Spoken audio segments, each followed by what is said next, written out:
혹시 이런 가족 곁에 두고 계신가요? 늘 본인 이야기만 하고 다른 가족의 성공을 시기하며 발목을 잡고 도움이 필요할 땐 사라지다가 자기에게 이익이 생길 때만 나타나는 사람. 남이면 진작 정리했겠지만 문제는 그 사람이 가족이라는 겁니다. 그래서 많은 이들이 이렇게 말합니다. 그래도 가족인데. 그런데 과연 그 말이 정답일까요? 19세기 철학자 쇼펜하우어는 이런 말을 남겼습니다. 가족은 자연이 우리에게 준 첫 번째 불행이다. 이 말은 가족을 부정하는 게 아니라 가족이라는 이름 아래 벌어지는 인간관계의 본질적 모순을 꿰뚫는 통찰입니다. 지금까지 가족이니까라는 이유로 참아온 모든 것들, 과연 옳은 걸까요?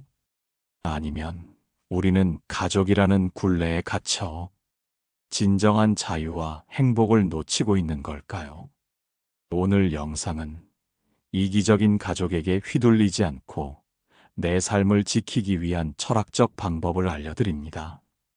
지금 겪는 가족 문제에 새로운 시선과 해답을 찾으실 겁니다.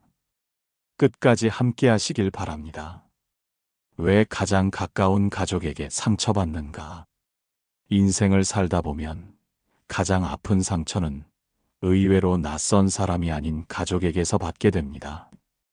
타인의 차가운 말은 쉽게 흘려보낼 수 있지만 가족의 무심한 한마디는 오랫동안 마음에 남아 아픕니다. 왜 이런 일이 벌어지는 걸까요?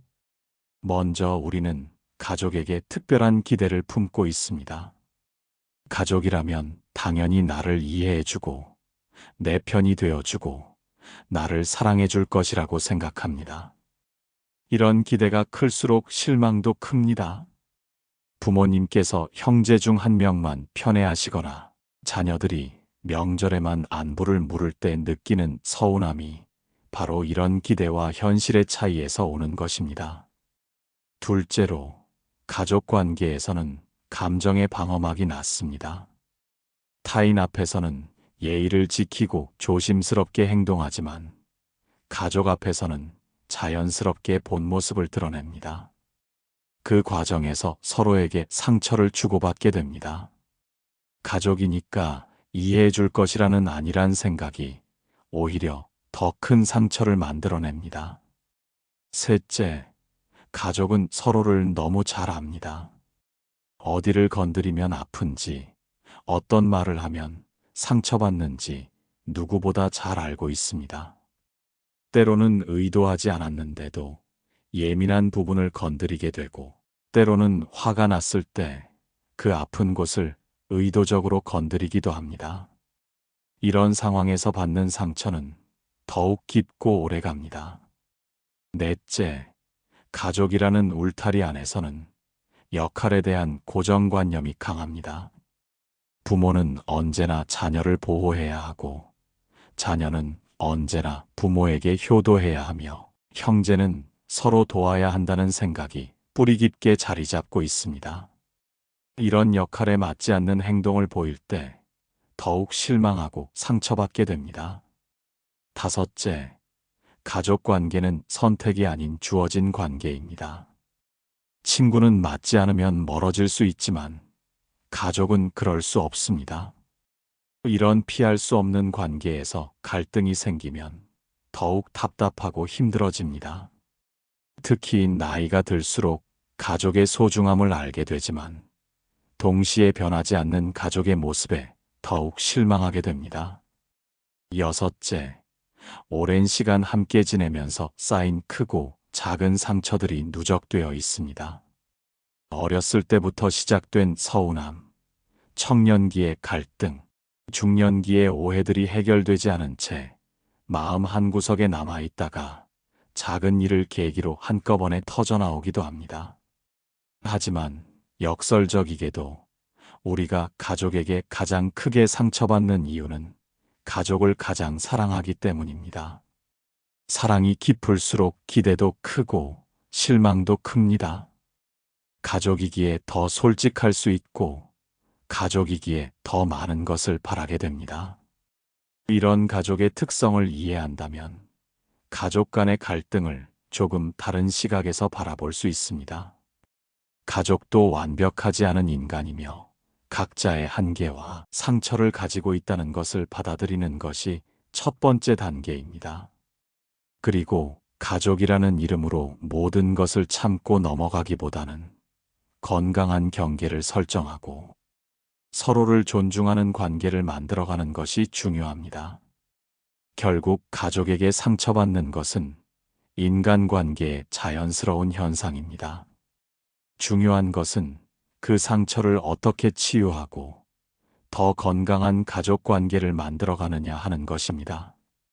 최근 한 지인이 이런 이야기를 들려주었습니다.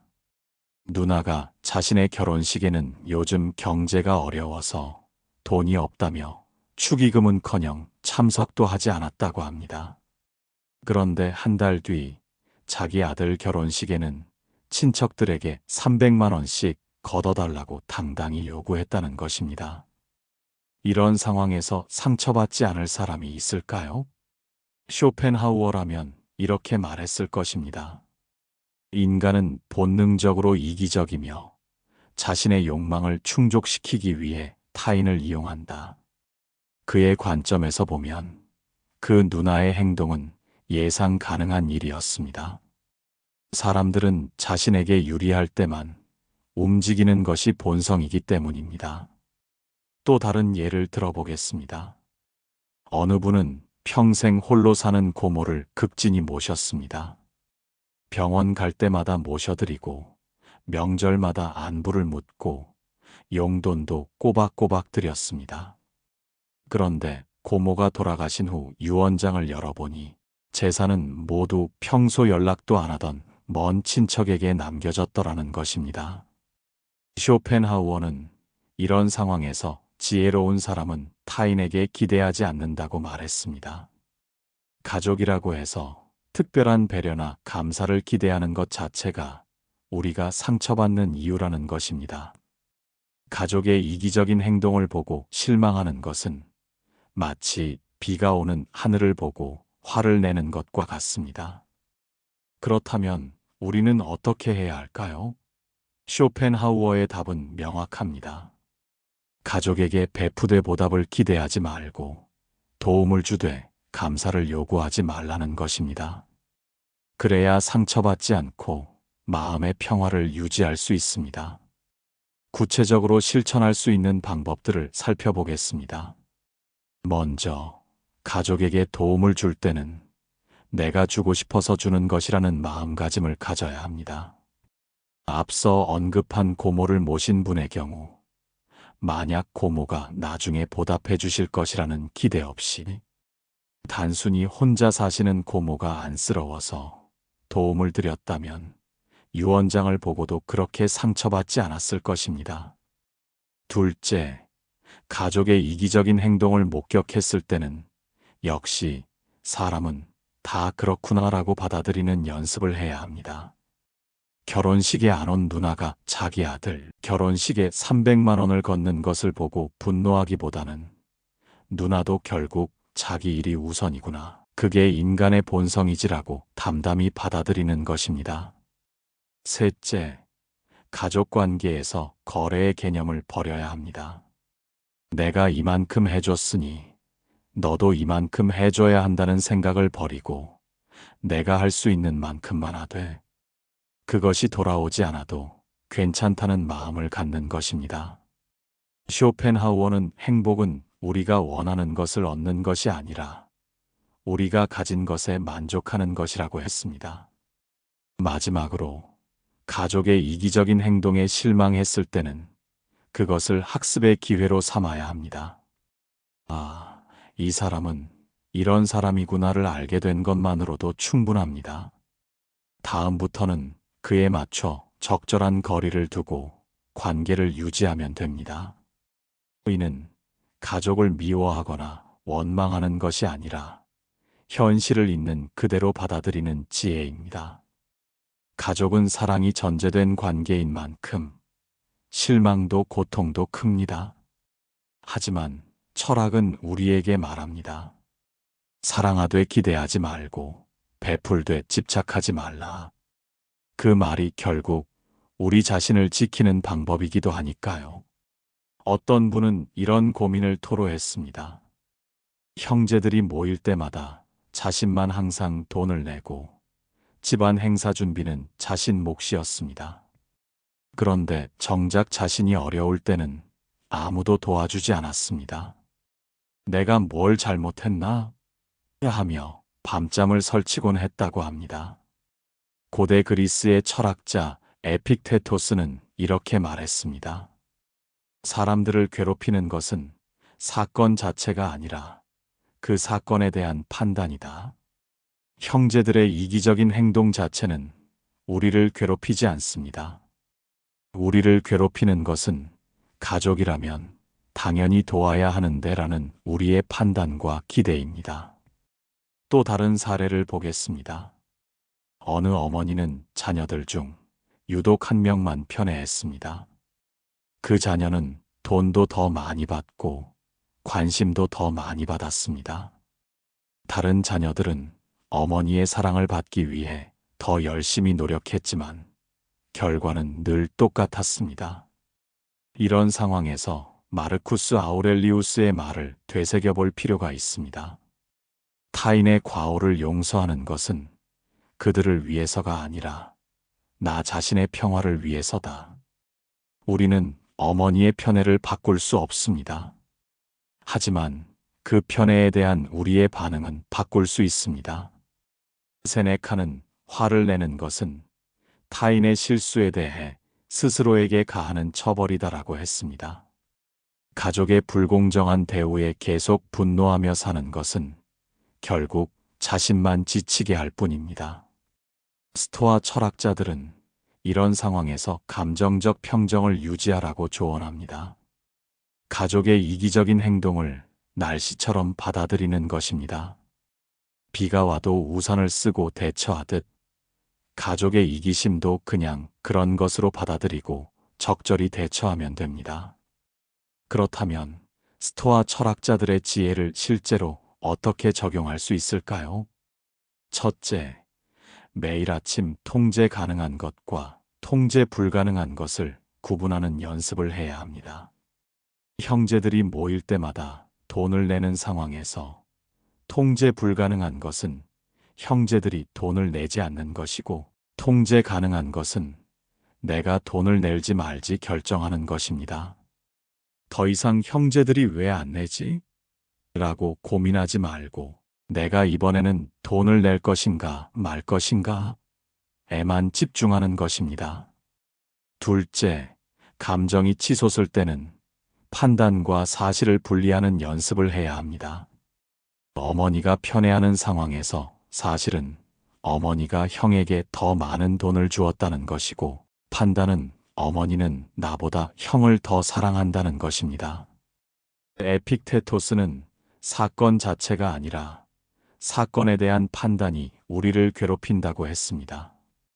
어머니의 행동을 사랑의 부족이 아닌 그분만의 방식으로 받아들이는 것입니다. 셋째, 가족의 이기적인 행동에 대한 대응 방식을 미리 정해 두어야 합니다. 마치 비가 올 때 우산을 준비하듯 가족의 이기심에 대한 대처법을 미리 마련하는 것입니다.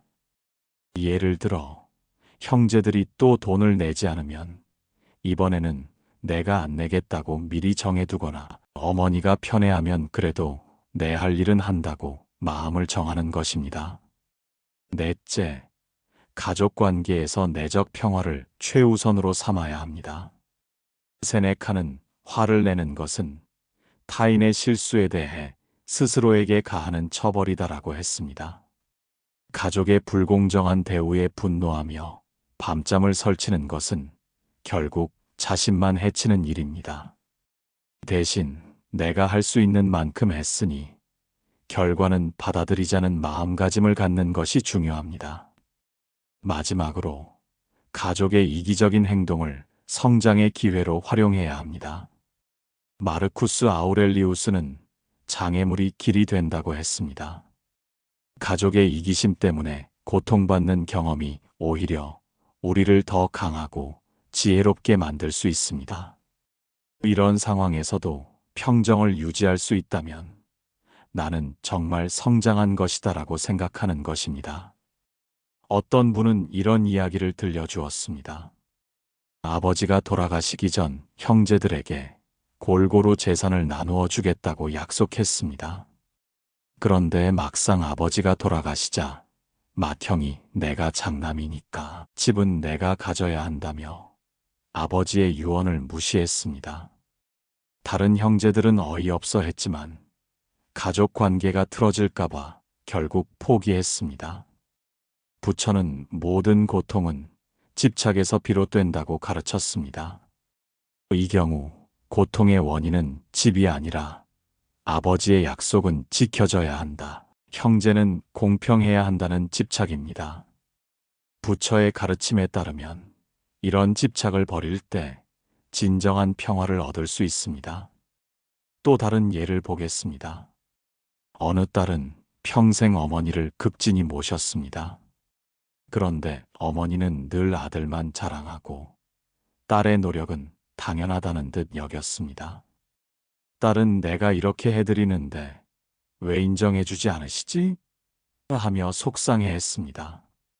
달라이 라마는 자비심은 적에게 베푸는 것이 아니라 자신에게 베푸는 것이다라고 했습니다.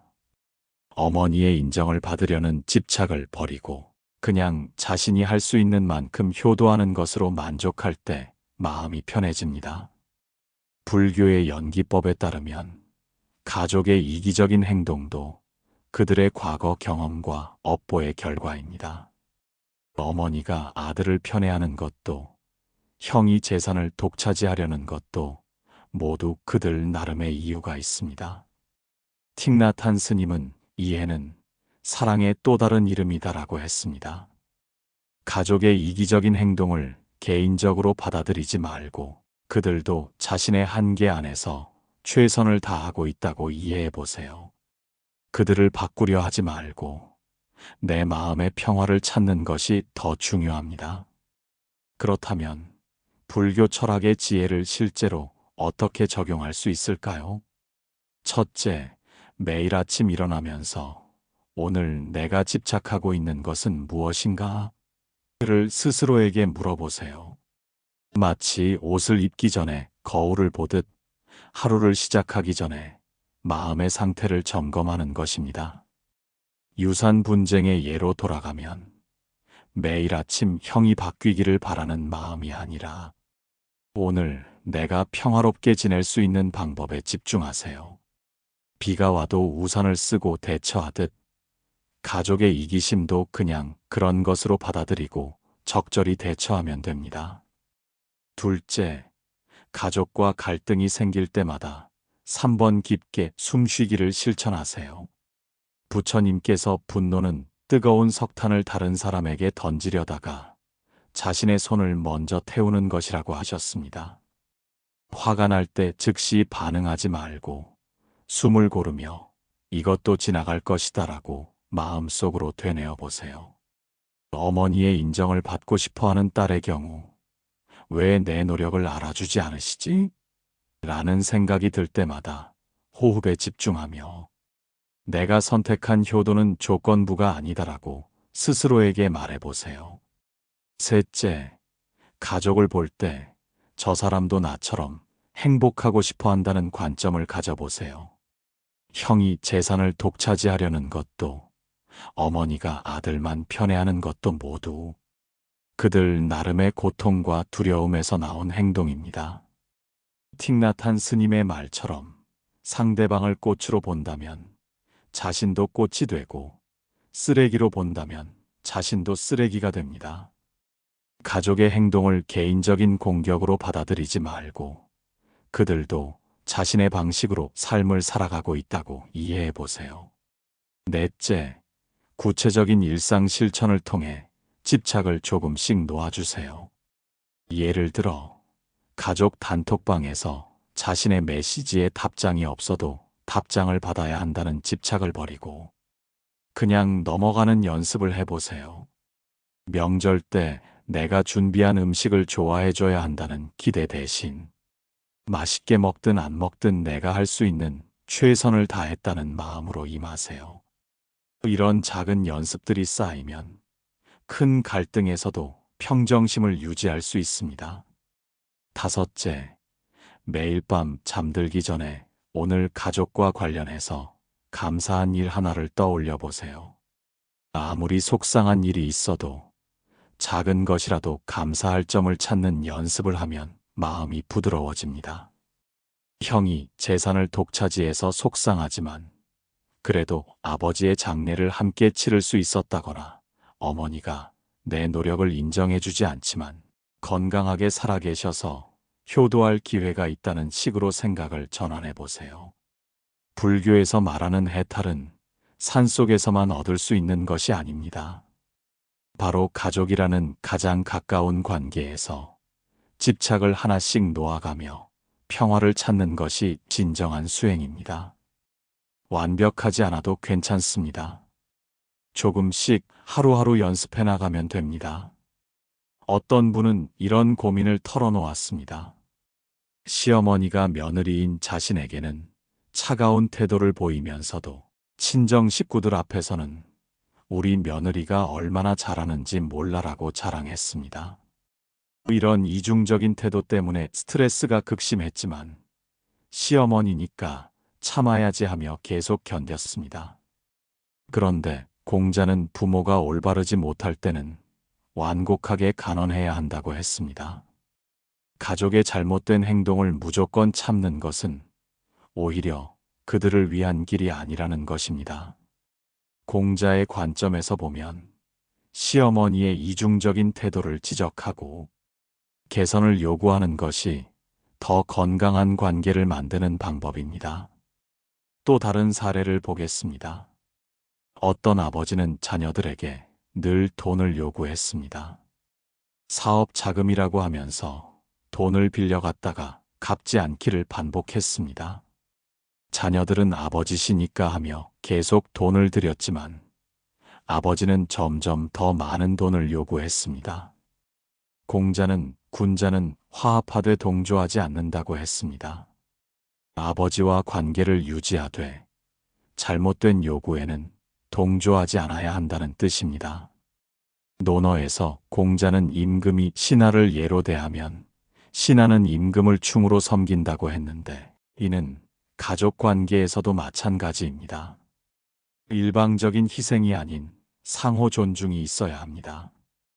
공자의 중용 사상에 따르면 가족에 대한 태도에서도 지나치지도 모자라지도 않은 균형을 찾아야 합니다. 가족을 사랑하되 자신을 해치지 않는 선에서, 효도하되 자신의 삶을 포기하지 않는 선에서 실천해야 합니다. 가족이라는 이름으로 행해지는 부당한 요구나 행동에 대해서는 사랑하는 마음으로 단호히 거부할 수 있어야 합니다. 그것이 진정한 효도이자 가족을 위하는 길입니다. 그렇다면 공자의 지혜를 실제로 어떻게 적용할 수 있을까요? 첫째, 가족의 잘못된 행동을 지적할 때는 완곡한 간언의 기술을 사용해야 합니다.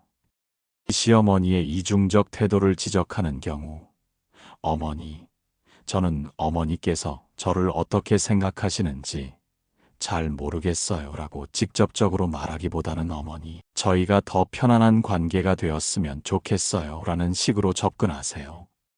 공자가 말한 간언은 비난이 아니라 관계 개선을 위한 제안입니다. 마치 의사가 환자의 병을 고치려고 쓴 약을 주듯 가족의 잘못된 행동을 바로잡으려는 마음에서 나와야 합니다. 둘째, 명확한 경계선을 설정하는 연습을 해야 합니다. 돈을 계속 요구하는 아버지의 경우, 아버지, 이번 달까지는 도와드릴 수 있지만 앞으로는 다른 방법을 찾아보셔야 할 것 같아요 라고 구체적인 한계를 정하세요. 공자의 화합하되 동조하지 않는다는 말은 관계는 유지하되 잘못된 요구에는 굴복하지 않는다는 뜻입니다. 이는 가족을 사랑하지 않아서가 아니라 오히려 진정으로 사랑하기 때문에 필요한 원칙입니다. 셋째, 가족 관계에서도 상호성을 기대할 권리가 있다는 것을 인식하세요. 공자가 임금이 신하를 예로 대하면 신하는 임금을 충으로 섬긴다고 한 것처럼 가족도 서로 존중해야 합니다. 시어머니와 며느리 관계에서 며느리니까 무조건 참아야 한다는 생각 대신 서로 존중하는 관계를 만들어가자는 마음으로 접근하세요. 시어머니가 며느리를 차갑게 대한다면 며느리도 저도 한 사람으로서 존중받고 싶어요라고 말할 수 있어야 합니다. 넷째, 가족의 행동을 바꾸려면 단계적으로 접근해야 합니다. 갑자기 모든 것을 바꾸려 하면 오히려 관계가 악화될 수 있습니다. 그러니 처음에는 내 감정을 표현하세요. 예를 들면, 아버지, 계속 돈을 요구하시면 저도 부담스러워요. 와 같은 식이죠. 다음으로는 구체적인 대안을 제시하세요. 이번에는 도와드리지만 다음부터는 사업 계획서를 보여주시면 좋겠어요. 마지막으로 명확한 경계를 설정하세요. 아버지, 더 이상은 도움을 드릴 수 없어요. 다른 방법을 찾아보세요 라고 말하는 겁니다. 다섯째, 공자의 중용사상을 일상에 적용하세요. 가족에 대한 의무와 개인의 행복 사이에서 균형점을 찾는 것입니다. 효도는 하되 자신의 삶을 포기하지 않아야 합니다. 가족을 돌보되 자신의 건강을 해치지 않아야 합니다. 가족과 시간을 보내되 자신만의 시간도 확보해야 합니다. 가족을 위해 희생하되 자신을 잃지 않아야 합니다. 여섯째, 가족과 어려운 이야기를 할 때는 타이밍이 중요합니다. 공자는 때를 아는 것이 지혜라고 했습니다. 시어머니의 이중적 태도를 지적할 때는 둘이서 조용히 이야기할 수 있는 시간을 만드세요. 다른 가족들이 있는 자리에서는 피하고 시어머니의 기분이 좋을 때를 골라서 대화하세요. 일곱째, 가족의 잘못된 요구를 거부할 때는 사랑하기 때문에 거부한다는 마음가짐을 가져야 합니다. 이는 냉정함이 아니라 따뜻한 단호함입니다. 아버지, 사랑하기 때문에 더 이상 돈을 드릴 수 없어요.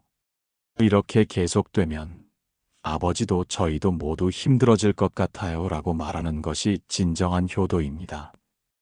여덟째, 가족과의 갈등은 단기적 문제가 아니라 장기적 관계 개선의 과정으로 봐야 합니다. 한두 번의 대화로 모든 것이 바뀌지는 않지만 꾸준히 노력하면 점진적으로 관계가 개선됩니다. 공자의 가르침대로 가족이라고 무조건 참는 것이 아니라 가족이기 때문에 더 건강한 관계를 만들어가는 것이 진정한 효도입니다. 이는 가족을 포기하는 것이 아니라 오히려 가족과 더 깊고 진실한 관계를 만들어가는 길입니다. 어떤 분은 이런 경험을 했습니다. 평생 부모님의 기대에 맞춰 살았습니다. 부모님이 원하는 직업을 선택하고 부모님이 마음에 들어하는 사람과 결혼했습니다. 그런데 정작 자신이 어려울 때 부모님은 내가 선택한 일이니까 내가 책임져야지라며 외면했습니다. 그제서야 자신이 얼마나 일방적으로 희생했는지 깨달았다고 합니다. 니체는 너 자신이 되라고 말했습니다. 가족의 기대나 요구에 맞춰 살지 말고 자신만의 가치를 창조하며 살라는 뜻입니다. 그는 모든 개인은 자신만의 길을 가야 한다고 했습니다. 가족의 이기적인 행동에 끌려다니며 자신을 잃는 것은 니체가 말하는 노예 도덕에 해당합니다. 또 다른 예를 보겠습니다. 어떤 분은 성공한 후 갑자기 연락이 뜸했던 친척들이 줄줄이 나타났습니다. 사업 투자를 부탁하거나 취업을 부탁하거나 자녀 결혼 자금을 부탁했습니다. 그런데 예전에 자신이 어려울 때는 아무도 도와주지 않았습니다. 이런 상황에서 니체의 말이 와닿을 것입니다. 강한 자는 고독을 사랑한다. 니체의 힘의 의지 개념에서 보면 이기적인 가족에게 계속 이용당하며 사는 것은 약자의 삶입니다. 강한 개인은 자신의 가치를 스스로 정하고 타인의 평가나 기대에 흔들리지 않습니다. 때로는 가족과의 물리적, 정신적 거리두기가 필요할 수도 있습니다. 니체가 제시하는 위버맨 쉬초이는 기존의 모든 가치를 극복하고 자신만의 가치를 창조하는 존재입니다. 가족이니까 당연히 도와야 해. 부모니까 무조건 효도해야 해라는 기존의 도덕에서 벗어나 자신만의 기준을 세우는 것입니다. 물론 이것이 가족을 완전히 외면하라는 뜻은 아닙니다. 다만 가족이라는 이름으로 가해지는 모든 억압과 구속에서 벗어나 진정한 자유인이 되라는 것입니다. 그래야 건강한 관계를 만들 수 있습니다. 그렇다면 니체의 철학을 실제로 어떻게 적용할 수 있을까요? 첫째, 가족이 만들어 놓은 가치 기준에서 벗어나 자신만의 기준을 세워야 합니다. 부모님의 기대에 맞춰 살았던 분의 경우, 이제부터는 부모님이 원하는 것이 아니라 자신이 진정으로 원하는 것을 찾는 연습을 해야 합니다. 매일 아침 거울을 보며 오늘 누구의 기대를 위해 살 것인지, 그리고 자신을 위해 무엇을 할 것인지 물어보는 습관을 들여보세요. 이는 단순한 이기주의가 아니라 자신의 진정한 의지를 찾는 과정입니다. 둘째, 가족으로부터 심리적 독립을 선언하는 용기를 가져야 합니다.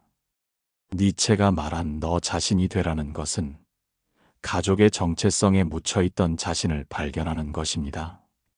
가족의 의견을 들어도 최종 결정은 스스로 내리고 가족이니까 당연히 해야 해라는 말에 즉시 반응하지 말고 내가 정말 해야 할 일인지 먼저 생각해 보세요. 가족의 비판이나 칭찬에 일희일비하지 말고 내 기준으로 평가하는 연습이 필요합니다. 셋째, 성공 후 갑자기 나타난 친척들처럼 이기적인 가족 구성원들과는 선택적으로 관계를 맺어야 합니다. 니체의 강한 자는 고독을 사랑한다는 말은 무의미한 관계보다는 의미 있는 고독을 선택하라는 뜻입니다.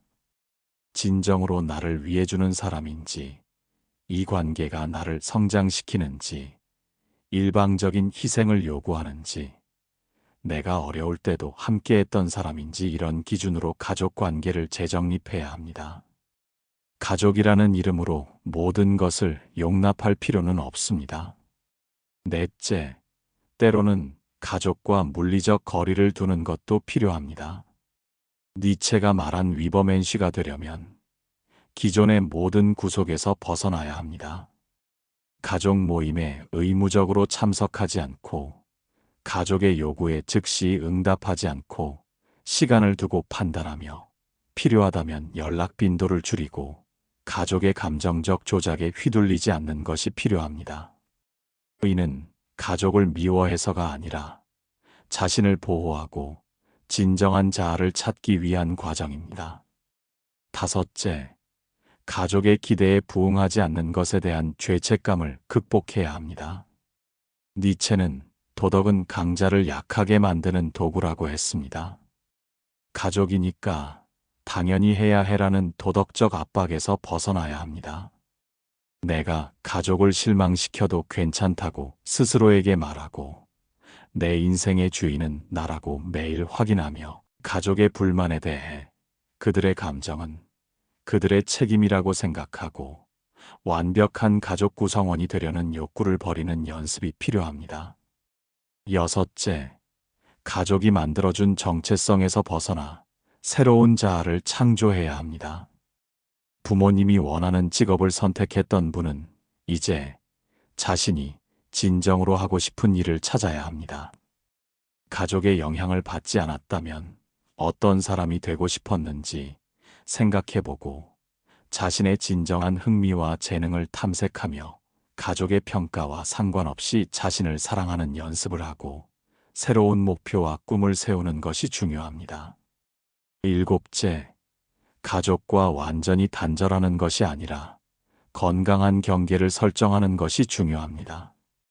니체가 말한 자유는 무책임한 이기주의가 아니라 자신의 삶에 대한 책임감 있는 선택입니다.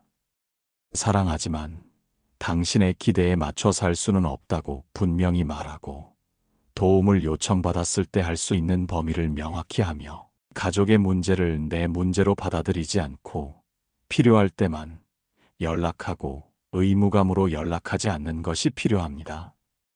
여덟째, 가족으로부터 독립하면서 생기는 고독감을 두려워하지 말고 오히려 힘으로 전환해야 합니다. 니체가 말한 강한 자는 고독을 사랑한다는 것은 혼자 있는 시간을 통해 자신을 더 깊이 이해하고 성장한다는 뜻입니다. 혼자 있는 시간을 자기 성찰의 시간으로 활용하고, 가족의 소음 없이 자신의 내면 소리를 듣고 새로운 취미나 관심사를 개발하며 진정한 친구들과의 관계를 심화시키는 것이 도움이 됩니다. 니체의 철학대로 살아간다는 것은 쉽지 않습니다. 하지만 가족이라는 이름으로 가해지는 모든 억압에서 벗어나 진정한 자유인이 될 때 비로소 건강한 가족 관계도 가능해집니다. 중요한 것은 가족을 미워하는 것이 아니라 자신을 먼저 사랑하는 것입니다. 지금까지 5명의 철학자가 제시한 관점을 통해 이기적인 가족을 대하는 방법을 살펴보았습니다. 각자의 접근법은 다르지만 모두 한 가지 공통된 메시지를 전합니다. 바로 나 자신을 잃지 않는 것의 중요성입니다. 쇼펜하우어는 기대하지 말라고 했고, 스토아 철학자들은 내가 통제할 수 있는 것에만 집중하라고 했습니다.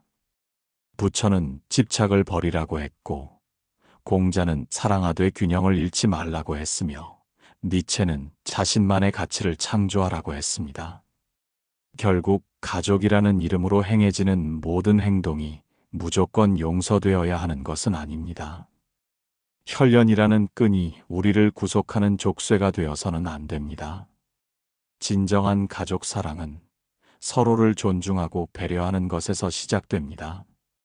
이기적인 가족을 대할 때 우리에게 필요한 것은 지혜로운 경계 설정입니다.